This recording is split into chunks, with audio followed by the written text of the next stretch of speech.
Et puis en Chine, la pression sur les femmes toujours très importante face à la baisse de la natalité. Alors certaines d'entre elles trouvent refuge dans des structures qui leur sont spécialement dédiées, signe peut-être que les mentalités sont progressivement en train de changer. Marie-Claire Hide. Dans cette maison exclusivement féminine, c'est l'heure de table.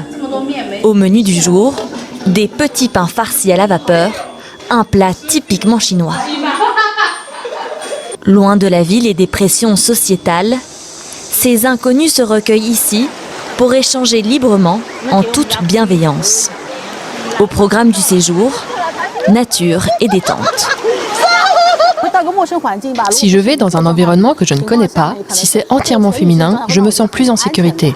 Souvent, les femmes ont une meilleure connexion quand elles discutent entre elles de certains sujets. En Chine, le féminisme n'a pas sa place dans l'espace public. Face à la baisse de natalité, le Parti communiste au pouvoir met la pression pour créer une famille. Compensation financière, appels téléphoniques. Ces incitations encouragent les femmes à ouvrir des structures qui leur sont entièrement dédiées. Le manque de liberté de nombreuses femmes est souvent alimenté par la peur. Elles vivent sous la menace constante de pression. Souvent, on demande aux femmes « Que deviendras-tu en vieillissant si tu ne te maries pas ?» Ce sont des choses qui sont latentes mais importantes. Des espaces de vie communautaires exclusivement féminins, avec des structures de soutien pour les aînés, pourraient offrir une solution à ce défi.